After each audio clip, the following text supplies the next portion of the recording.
कडूसमधील किरण agro सेंटरचे मालक किरण गोपाळ पाटील कथित आर्थिक फसवणूक प्रकरणात अटकेत. बोटब्रो कंपनीत मोठ्या परताव्याचे आमिष दाखवून गुंतवणूकदाराकडून 1,60,00,000ची रक्कम घेतल्याचा आरोप. वाडा पोलिसात गुन्हा दाखल. कुडूस परिसरातील कथित आर्थिक फसवणुकीच्या प्रकरणात किरण ॲग्रो सेंटरचे मालक किरण गोपाळ पाटील राहणार डी पालसई तालुका वाडा यांच्यावर वाडा पोलीस ठाण्यात गुन्हा दाखल करण्यात आला असून पोलिसांनी त्यांना पालसई येथून ताब्यात घेतल्याची माहिती समोर आली आहे.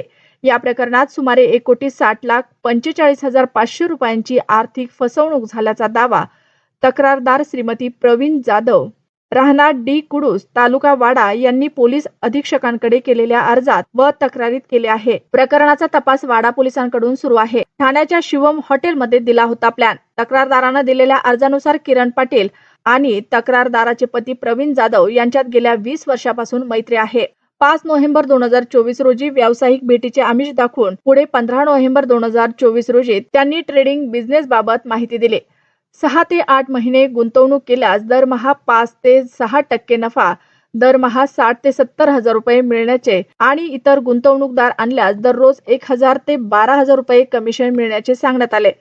तसेच 1 लाख रुपयांच्या गुंतवणुकीवर 2027 पर्यंत 2,30,00,000 किमतीचे 1,000 TLC कॉइन्स फ्री मिळतील असेही आमिष दाखवण्यात आले. या योजनेची अधिक माहिती व विश्वास संपादन करण्यासाठी किरण पाटील यांनी तक्रारदार व त्यांच्या नातेवाईकांना ठाणे येथील शिवम हॉटेलमध्ये वरिष्ठ प्रमोद मोरे यांची भेट घडवून आणली. तेथे बोटब्रो या कंपनीचा प्लॅन समजावून सांगून अनेक लोकांना करोडपती बनवल्याचा दावा करत गुंतवणूक करण्यास प्रवृत्त करण्यात आले. अर्जावर वरिष्ठ पोलीस अधिकाऱ्यांचे आदेश तक्रारदार श्रीमती जाधव यांनी 13 ऑगस्ट 2026 रोजी पोलीस अधीक्षक पालघर यांच्याकडे या प्रकरणी अर्ज दिला होता. त्या अर्जाची दखल घेत 18 ऑगस्ट 2026 रोजी SDPO ECO यांना पर्सनली भेटून चौकशी व अहवाल सादर करण्याचे आदेश देण्यात आले. FIR आणि पुढील तपास. त्यानंतर या प्रकरणाची वाडा पोलीस ठाण्यात FIR क्रमांक 0324/2026 नोंद करण्यात आला आहे. FIR मध्ये भारतीय न्याय संहिता कलम 318(4) व 316(2) तसेच महाराष्ट्र ठेवीदारांच्या हितसंबंधाचे संरक्षण अधिनियम 1999 मधील कलम 3 व 4 अंतर्गत गुन्हा दाखल करण्यात आला आहे. FIR नुसार कथित गुन्ह्याचा कालावधी 16 नोव्हेंबर 2024 ते 20 ऑगस्ट 2026 असा नमूद असून घटना कुडूस येथील GMG कॉम्प्लेक्स मधील किरण ॲग्रो सेंटर या ठिकाणाशी संबंधित आहे.